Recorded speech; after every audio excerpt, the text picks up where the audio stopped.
ప్రభుత్వం ముందుకు పోతే మాకు చాలా మంది ఫోన్లు చేస్తున్నారు, జాగృతిగా మీరు మద్దతు ఇవ్వండి అని. మేము ఇంకా ఫుల్ ఫ్లెజ్డ్ పొలిటికల్ పార్టీ కాలేదు, ఎన్నికల్లో పోటీ చేసే పరిస్థితి లేదు. కాకపోతే ఎవరు ఎక్కడ నిలబడ్డా బీసీ ఎస్సీ ఎస్టీ మైనారిటీ ముఖ్యంగా మా ఆడబిడ్డలు మా యువ మిత్రులు ఎక్కడ నిలబడ్డా వారు మా మద్దతు కోరితే తప్పకుండా జాగృతి తరఫున మద్దతు ఇస్తామని నేను ఈ సందర్భంగా తెలియజేస్తా ఉన్నాను. రాష్ట్ర వ్యాప్తంగా అనేక మున్సిపాలిటీస్ నుంచి మాకు ఫోన్స్ వస్తున్నాయి. వారందరికీ ఒకటే మాట చెప్తున్నాం, జనరల్ సీట్ ఉన్నా సరే వెయ్యండి. ఎందుకంటే నేను యువతకి ఇవాళ పిలిపిస్తూ ఉన్నా, మహిళలకి ఇవాళ పిలిపిస్తూ ఉన్నా. మనం రాజకీయాల్లో ఎమ్మెల్యేలుగా ఎదగాలి, ఎంపీలుగా ఎదగాలంటే గ్రామ స్థాయిలో అవకాశం ఉన్న కాడ మొదలు పెట్టండి, మీకు ఎక్స్పీరియన్స్ వస్తుంది. గెలుపు ఓటమి ఇంపార్టెంట్ కాదు, ఎలక్షన్ ప్రాసెస్ ఎట్లా ఉంటుంది, ఎలక్షనీరింగ్ ఎట్లా ఉంటుంది, ప్రజల దగ్గరికి పోయి ఓటు అడిగేటటువంటి విధానం ఎట్లా ఉంటుంది, ఇది మీకు ఒక ట్రైనింగ్ గ్రౌండ్గా, ఒక ప్రిపరేటరీ గ్రౌండ్గా పనికొస్తుంది. కాబట్టి మున్సిపల్ ఎన్నికలు సంపూర్ణంగా మీరు వాడుకోవాలని చెప్పి తెలంగాణ యువతకు, తెలంగాణ మహిళలకు, తెలంగాణ బీసీ బిడ్డలకు నేను పిలుపునిస్తూ ఉన్నాను. మాకెక్కడ వీలైతే అక్కడ మమ్మల్ని ఎవరు అప్రోచ్ అయితే వాళ్లకు మేము మద్దతు ఇస్తాం. అవసరమైన చోట మా కార్యకర్తలు పోతారు, నేను పోతాం, అందరం పోయి ప్రచారం కూడా చేసి మరి యువ మిత్రులను, కరప్షన్ లేనటువంటి వాళ్ళను, కొత్తగా రాజకీయాల్లోకి రావాలనుకునే వాళ్ళను తప్పకుండా ఆహ్వానిస్తామని కూడా ఈ సందర్భంగా నేను తెలియజేస్తూ ఉన్నాను. అదే కాకుండా మీ అందరికీ తెలుసు, మరి ఇందాక నేను చెప్పినట్టు ఏదైతే బీసీల విషయంలో బీఆర్ఎస్ కాంగ్రెస్ కలిసి మభ్యపెడతా ఉన్నారో, నిన్న మొన్న నవ్వొచ్చింది నాకు. కేటీఆర్ గారు పోయి సికింద్రాబాద్ జిల్లా చేయాలని ఉద్యమం చేస్తున్నారు.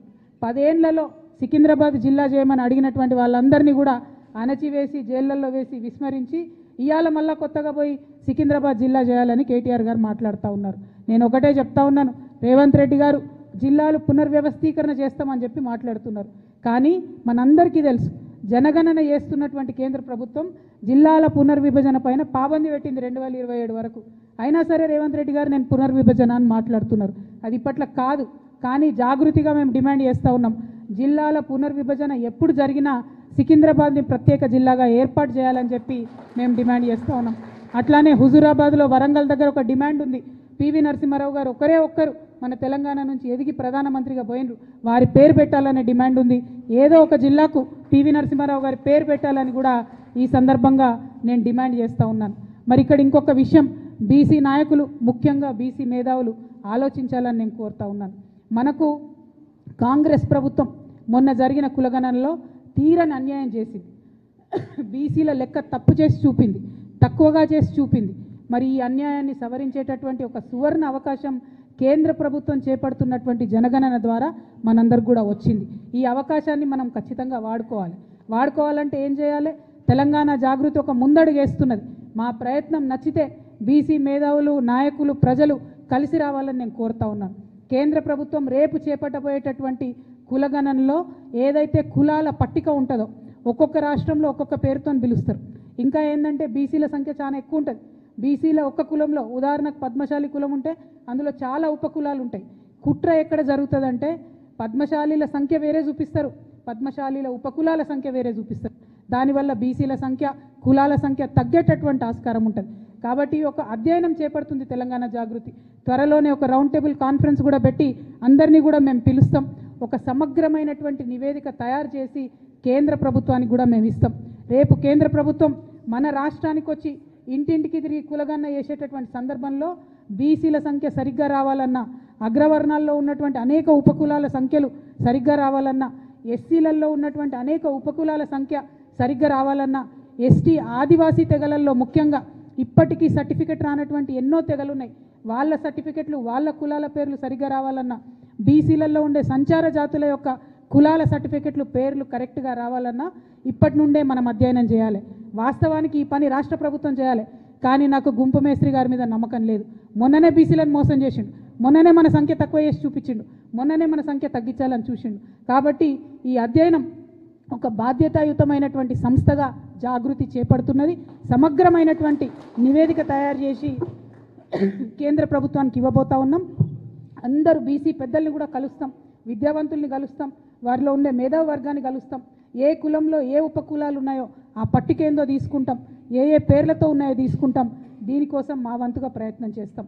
మరి ఇది ఎలా మేము చేస్తున్నామంటే ఇటువంటి పెద్ద మనుషులు ముచ్చర్ల సత్యనారాయణ గారు లాంటి వాళ్ళు వారి ఏజ్లో, వారి సమయంలో 1962లో, 69లో, 1952లో ముల్కీ దగ్గర నుంచి మొదలు పెడితే తొలి దశ తెలంగాణ ఉద్యమం దగ్గర నుంచి మొదలు పెడితే మలి దశ తెలంగాణ ఉద్యమంలో బీఆర్ఎస్ పార్టీతో కలిసి పనిచేసేంత వరకు కూడా జీవిత పర్యంతం కూడా తను తెలంగాణ మంచి కోసం కష్టపడ్డాడు, తెలంగాణ బహుజనుల కోసం కష్టపడ్డాడు, తెలంగాణ బడుగు వర్గాల కోసం మాట్లాడిండు. కాబట్టి వారి స్ఫూర్తిని తీసుకొని ముందుకు వెళ్తాం, వారి స్ఫూర్తిని తీసుకొని జాగృతి ప్రయత్నం చేస్తుందనే విషయాన్ని ప్రజలందరికీ కూడా తెలియజేస్తూ మరి ఇవాళ వీరితో మొదలుపెట్టినాం.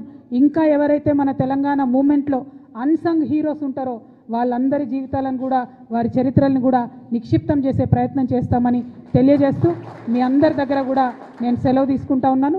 Thank you. జై తెలంగాణ, జై జాగృతి. కొనసాగిస్తాం అమరవీరుల ఆశయాలను, కొనసాగిస్తాం అమరవీరుల ఆశయాలను, కొనసాగిస్తాం ముచ్చర్ల సత్యనారాయణ గారి ఆశయాలను, కొనసాగిస్తాం ప్రొఫెసర్ జయశంకర్ గారి ఆశయాలను. జై తెలంగాణ, జై జాగృతి. Thank you.